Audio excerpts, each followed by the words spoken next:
Hi friends, I am S.D. Farande and today we are going to start our new topic, unit number 5 in our syllabus, and the subject is the elements of machine design and unit name is the design of springs. Today we see what is a spring introduction, and the functions and its application of springs. What are the classification and its types? What are the various terms used in helical spring, means terminology of spring, and what are the properties required in the material for spring, and what are the various types of spring ends. So let's start, friend.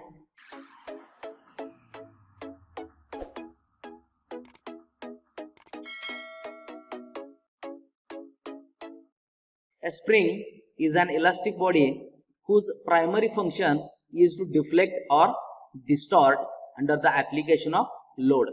When the load is removed, the spring restores its original shape. आपल्याला माहिती आहे spring एक elastic body असणार आहे ज्याच्यावरती आपण load apply केल्यानंतर ते काय होणार आहे, डिस्टॉर्ट होणार आहे, बरोबर, म्हणजे डिफ्लेक्ट होणार आहे. आणि ज्यावेळी याच्यावरचा लोड जो आहे तो आपण रिमूव्ह करणार आहे तो त्याच्या ओरिजिनल पोझिशनला येणार आहे, ओरिजिन शेपला येणार आहे. म्हणजे जो तो डिस्टॉर्ट झाला होता तो परत रिस्टोर होणार आहे. लक्षात आलं, याला म्हणतोय आपण spring. Spring is defined as an elastic member which offers a resisting force to externally apply load, causing change in its shape and size. Shape and size means what? Deflection or distortion. And it can regain its original shape and size when externally applied load is removed. ही झाली याची technical definition. Then what are the function and application of spring? It is used in spring balance and engine indicator to measure force. म्हणजे measurement साठी सुद्धा आपण spring use करत असतोय, म्हणजे measuring purpose साठी वापरत असतोय आपण स्प्रिंग. त्यामध्ये स्प्रिंग बॅलन्स सांगितलेला आहे, किंवा याच्या व्यतिरिक्त रोप ब्रेक डायनॉमीटर आपण यूज करत असतोय इंजिनची पॉवर मेजर करण्यासाठी. इंजिन इंडिकेटर डायग्राम मध्ये आपण यूज करत असतोय. To absorb shock and vibrations in automobiles, railway shock absorber for suspension. म्हणजे हे जे स्प्रिंग आपण यूज करत असतोय हे कुशनिंग इफेक्ट साठी किंवा एखादा जो व्हायब्रेशन आहे किंवा शॉक आहे त्याला ऍब्सॉर्ब करायला किंवा कंट्रोल करण्यासाठी आपण यूज करत असतोय. जसं की याचं एक्झाम्पल आपल्याला माहिती आहे, कार मध्ये आपण स्प्रिंग यूज करत असतोय. त्यानंतर शॉक अब्झॉर्बर आहेत वेगवेगळे, त्यानंतर व्हायब्रेशन डॅम्पर आहेत, त्यानंतर बफर स्प्रिंग्स ऑफ रेल्वेज, म्हणजे रेल्वे मध्ये सुद्धा शॉक अब्झॉर्बर साठी आपण यूज करत असतोय. Next, to apply a force in clutch brake and spring loaded valve, बरोबर, म्हणजे या ठिकाणी सुद्धा आपण स्प्रिंग यूज करत असतोय. क्लचच्या ऑपरेशन साठी स्प्रिंगची गरज असते. याच्या व्यतिरिक्त जे ब्रेक आपण यूज करत असतोय त्या ब्रेक मध्ये सुद्धा स्प्रिंगची गरज असते. त्यानंतर स्प्रिंग लोडेड व्हॉल्व जे आहेत आयसी इंजिन मध्ये किंवा स्टीम इंजिन मध्ये किंवा रेसिप्रोकेटिंग कॉम्प्रेसर मध्ये या ठिकाणी सुद्धा आपण यूज करत असतोय.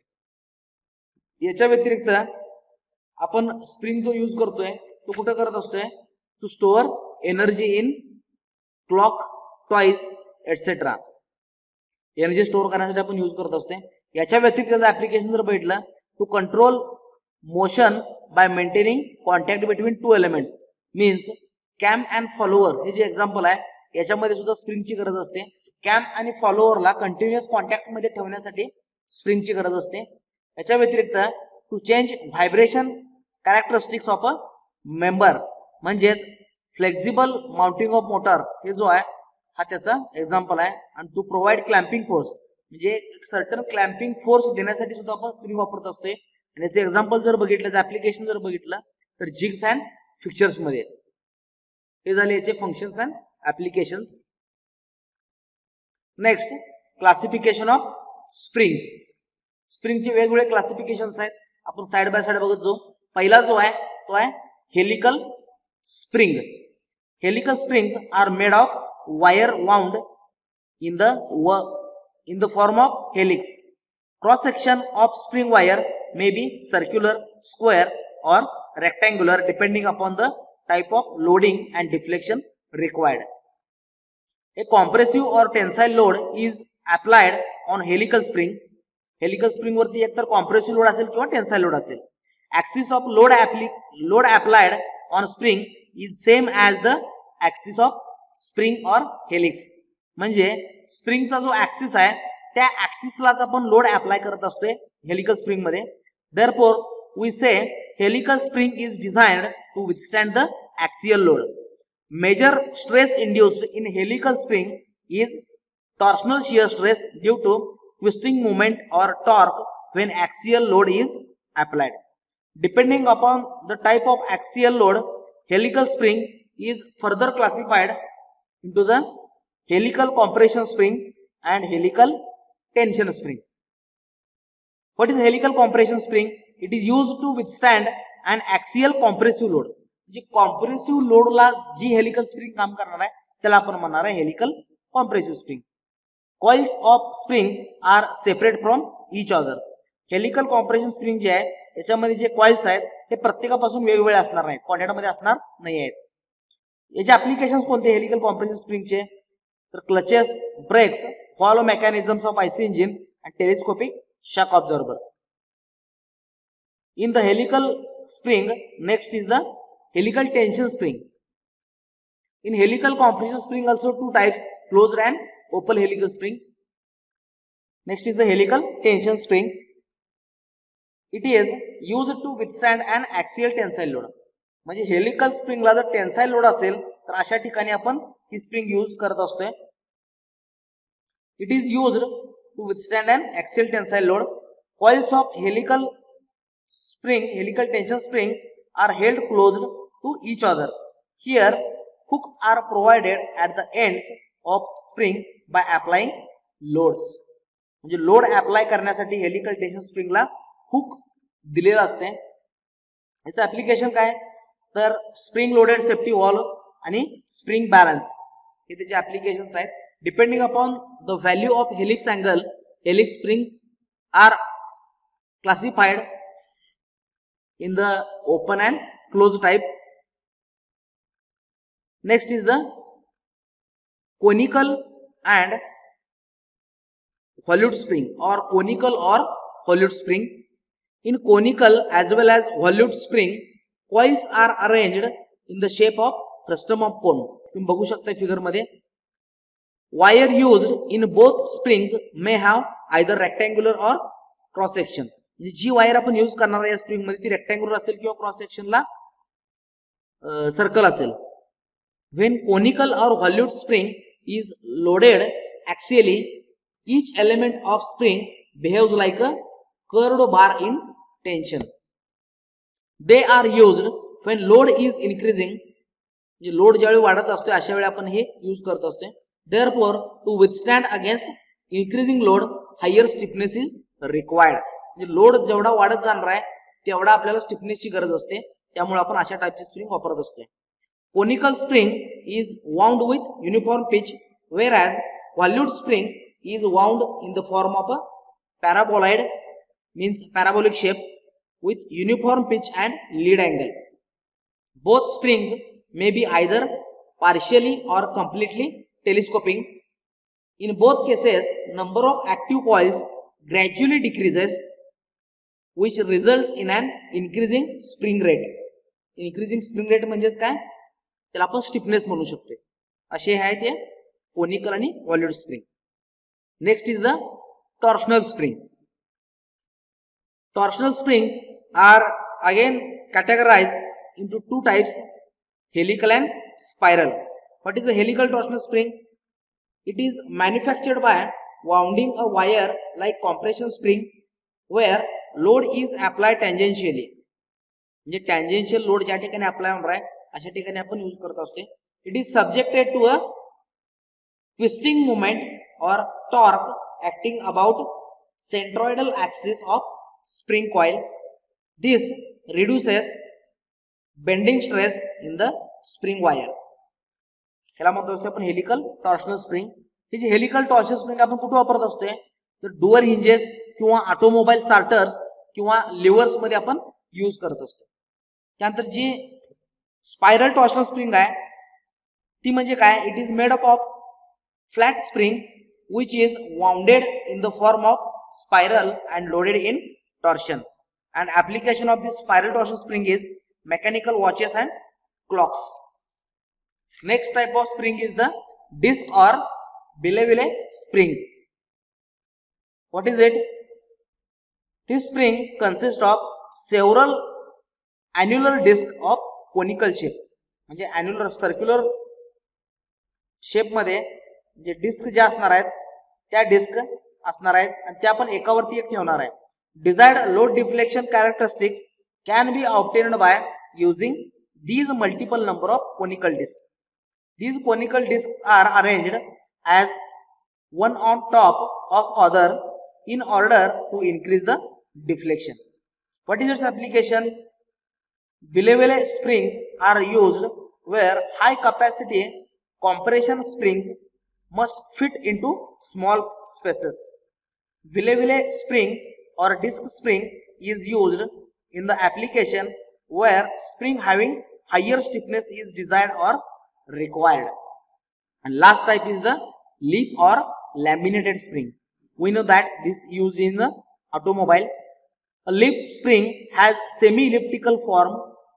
It consists of number of leaves held together by means of clamps and bolts. Major function of leaf spring is to damp out vibrations or shocks. जे शॉक किंवा व्हायब्रेशन ऍब्सॉर्ब करणं किंवा कमी करणं हे मेन फंक्शन आहे leaf स्प्रिंगचं. Leaf springs is also able to carry lateral loads, brake torque, driving torque etcetera in addition to vibrations and shocks. This type of spring is used in automobile suspension system, shock absorber in railways. After the classification, next point comes various terms used in helical spring. You can see here one figure is given here, free or unloaded condition. म्हणजे ज्यावेळी spring वरती कुठलाही load असणार नाहीये ती condition या ठिकाणी दिली आहे. त्यावेळी स्प्रिंगची जी लेंथ असणार आहे त्याला आपण म्हणणार आहे फ्री लेंथ म्हणणार आहे. या ठिकाणी जो स्प्रिंगचा वायर डायमीटर आहे त्याला आपण स्मॉल डी म्हणलेला आहे आणि दोन कॉइल मधलं जे डिस्टन्स आहे त्याला आपण पिच म्हणलेला आहे. त्यानंतर स्प्रिंगचा जो डायमीटर आहे तो कॅपिटल डी आहे. त्यानंतर लोड अप्लाय केल्यानंतर डब्ल्यू हा लोड अप्लाय केल्यानंतर जो डिफ्लेक्शन होणार आहे लोडेड कंडिशनला त्याला त्या डिफ्लेक्शनला म्हणलं आपण डेल्टा. आणि त्यावेळी जी लेंथ असणार आहे त्याला आपण फ्री लेंथ न म्हणता म्हणणार आहे कॉम्प्रेस्ड लेंथ. आणि ज्यावेळी कॉम्प्रेस्ड सॉलिड म्हणजेच काय या ठिकाणी तुम्ही बघू शकताय दोन कॉइल मध्ये जो गॅप आहे पहिल्या फिगर मध्ये हा थोडासा कमी झाला दुसऱ्या फिगर मध्ये आणि तिसऱ्या फिगर मध्ये पूर्णपणे झिरो झालाय. म्हणजे सगळे कॉइल एकमेकाशी कॉन्टॅक्ट मध्ये आले आहेत. याला म्हणतो असतो आपण कॉम्प्रेस्ड सॉलिड किंवा ही जी लेंथ आहे स्प्रिंगची याला म्हणतो असतो आपण solid length. Okay, in detail मध्ये बघू आपण सॉलिड लेंथ और solid height. When compression spring is compressed until the coils comes in contact with each other, then spring is said to be solid. म्हणजे जोपर्यंत स्प्रिंगचे कॉइल एकमेकांच्या contact मध्ये येणार नाही आहेत तोपर्यंत आपण लोड अप्लाय करणार आहे आणि त्यानंतर जी लेंथ असणार आहे ती असणार आहे solid length. Solid length of spring is the product of total number of coils and diameter of wire. Mathematically solid length is equals to total number of coils into diameter of spring wire. आता हे जे formulas आहेत ते आपण spring design मध्ये use करणार आहे मित्रांनो. त्यामुळे इथं व्यवस्थित ही टर्मिनॉलॉजी समजावून घ्या. जी सॉलिड लेंथ आहे सॉलिड लेंथ म्हणजेच काय एल सफिक्स एस असणार आहे is equals to N dash into D. N dash means what total number of coils and D is the diameter of the spring wire. Spring वायरची diameter या ठिकाणी दाखवला आहे small d. बरोबर. Next terminology आहे free length. या ठिकाणी तुम्ही बघू शकता free length. Free length is the length of spring when the spring is in free or unloaded condition. ज्यावरती ज्यावेळी स्प्रिंग वरती कुठलाही लोड असणार नाहीये त्यावेळी स्प्रिंगची जी लेंथ आहे ती असणार आहे free length. Free length is equals to solid length, ही सॉलिड लेंथ आहे, प्लस मॅक्झिमम डिफ्लेक्शन म्हणजे कॉम्प्रेशन जे आहे ते हे deflection, plus clearance between adjacent coil. प्रत्येक ऍडजस्टंट कॉइल मधला जो क्लिअरन्स आहे तो असणार आहे. म्हणजे मॅथमॅटिकल जर सांगायचं झालं, free length LF is equals to N dash into small d plus delta max plus 0.15 delta max. लक्षात आलं की झाली आपली फ्री लेंथ. फ्री लेंथचा हा फॉर्म्युला आहे. जो क्लिअरन्स असणार आहे प्रत्येक कॉइल मध्ये तो किती असणार आहे, ऍडजस्टंट कॉइल मध्ये 0.15 आपण कन्सिडर केलेला असतोय आणि हा स्टँडर्ड आपण घेणार आहे. म्हणजे clearance between adjacent coil 0.15 delta max, maximum deflection is the delta max and solid length is the N dash into D. Next, spring index. Spring index is defined as the ratio of mean diameter of spring coil to the diameter of the spring wire. म्हणजे mean diameter म्हणजे कुठला, हा जो diameter आहे हा capital D आणि कॉइलचा diameter म्हणजे कुठला, हा स्मॉल d, आणि दोन्हीतला रेशो म्हणजे असणार आहे स्प्रिंग इंडेक्स. या ठिकाणी तुम्ही बघू शकताय spring index is denoted as C is equals to D upon small d, capital D upon small d, where capital D is the mean diameter of the coil and small d is the diameter of the wire. Generally, the value of spring index lies between 5 to 10. Spring index is unitless quantity, कारण diameter ला diameter आपण divide करतो म्हणजे ही unitless quantity असणार आहे. Next, stiffness और spring rate or spring constant. लक्षात हे सगळं तिन्ही जे टर्म आहेत या तिन्ही टर्मचे मिनिंग एकच आहे. Stiffness is defined as load applied per unit deflection of spring, म्हणजेच काय W upon delta. Stiffness is also known as a spring rate or spring constant.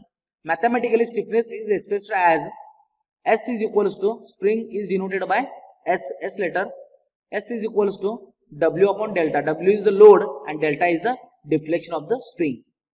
Next terminology is pitch. Pitch is defined as the axial distance between adjacent coils in uncompressed state. म्हणजे ज्यावेळी spring compress असणार नाही आहे, अनकॉम्प्रेस असणार आहे, त्यावेळेला दोन adjacent point मधलं डिस्टन्स जे आहे त्याला आपण पिच म्हणत असतोय. जसं आपण गिअर टूथ मध्ये बघत असतो त्याचप्रमाणे.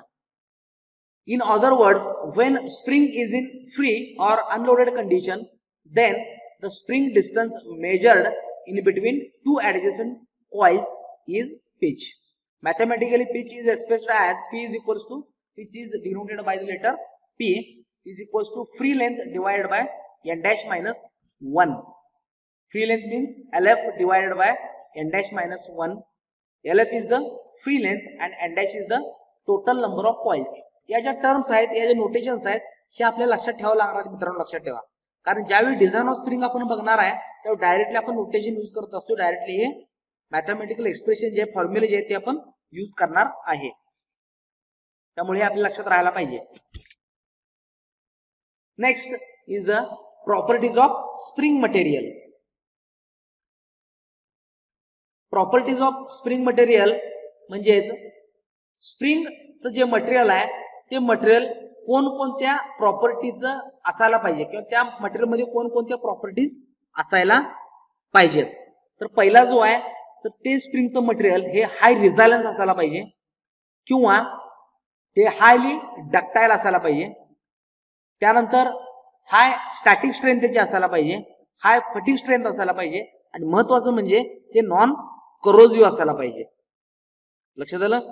स्प्रिंग साठी जे मटेरियल यूज केलं जाते कोण यूज केलं जाते, तर याच्यामध्ये प्लेन कार्बन स्टील जे आहे हे यूज केलं जाते मोस्टली. आणि हे जे प्लेन कार्बन स्टील आहे त्याच्यामध्ये कार्बन पर्सेंटेज 0.7 ते 1% एवढं असायला पाहिजे. याच्या व्यतिरिक्त medium carbon alloy steel use करतोय आपण. त्यानंतर करोजन रेजिस्टंट स्टील यूज करत असतोय. त्यानंतर non ferrous spring materials such as phosphorus, bronze, brass, nickel alloys and beryllium, copper हे आपण यूज करत असतोय. याच्या व्यतिरिक्त काही जे स्प्रिंग्स आहेत त्या स्प्रिंग मध्ये आपण त्याला टाईप ठरवून देत असतोय, म्हणजेच patented and cold drawn steel wires of grade 1, 2, 3 and 4 सुद्धा आपण यूज करत असतोय, किंवा oil hardened and tempered spring wires, याच्यामध्ये क्रोमियम व्हॅनेडियम स्प्रिंग स्टील आपण यूज करत असतोय, ज्याच्यामध्ये जे पर्सेंटेज असणार आहे क्रोमियमचं ते 1.5% असते, किंवा जे व्हॅनेडियम आहे त्याचं पर्सेंटेज 0.2 असते, कार्बन पर्सेंटेज 0.35 to 5% एवढा असते. लक्षात आलं.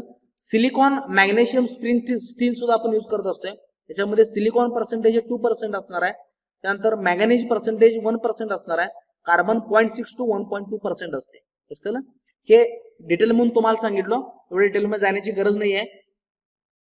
नेक्स्ट बघू आपण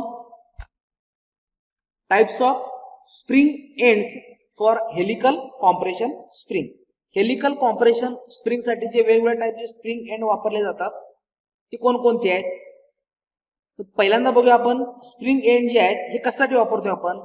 end connections of helical compression springs are suitably formed in order to apply the load. म्हणजे लोड अप्लाय करण्यासाठी या स्प्रिंग एंडचा आपण उपयोग करत असतोय. In springs the end coil produce an eccentric application of load, increasing stress on one side of spring. When the length of spring is small, this effect must be taken into consideration. म्हणजे ज्यावेळी स्प्रिंगची length कमी असते त्यावेळी या spring एंडची condition आपण विचारात घेत असते. आता याच्यात जर बघितला तर पहिला जो टाइप आहे तो कुठला आहे, प्लेन एंड आहे.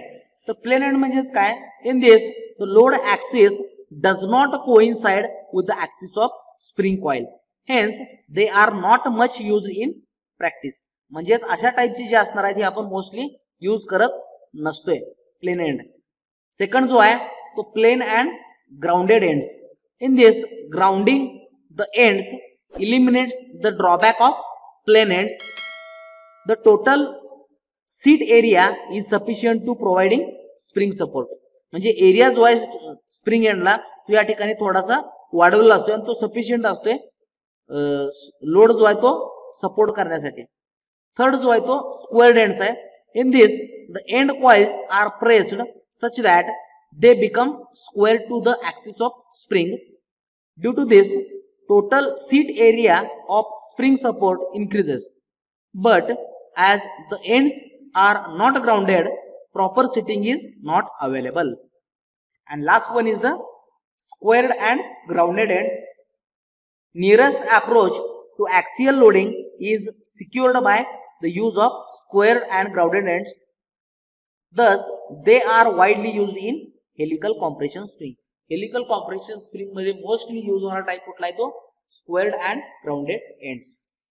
These are the types of spring ends for helical compression springs. Next, inactive turns. आता हे जे इनएक्टिव्ह टर्न या ज्या कन्सेप्ट आहेत, इनएक्टिव्ह टर्न आणि ऍक्टिव्ह टर्न अशा दोन एक कन्सेप्ट आहेत.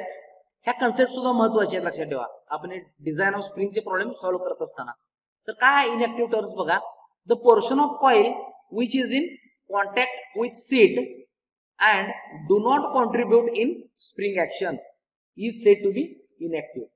म्हणजेच काय, त्या स्प्रिंग कॉइलचे जे पोर्शन्स आहेत ते सीट बरोबर कॉन्टॅक्ट मध्ये येणार आहेत, पण ते कुठलंही कॉन्ट्रीब्युशन करणार नाही स्प्रिंग ऍक्शन मध्ये. म्हणजे ज्यावेळी आपण स्प्रिंग वरती लोड अप्लाय करणार आहे त्यावेळी समजा सुरुवातीचे आणि शेवटचे दोन दोन कॉइल जर कॉन्टॅक्ट मध्ये आले आणि मधले 4 कॉइल जर कॉन्टॅक्ट म्हणजे ऍक्शन मध्ये नाही आले तर त्याला म्हणणार आहे आपण इनएक्टिव्ह टर्न त्या मधल्या 4 कॉइलला. लक्षात आलं.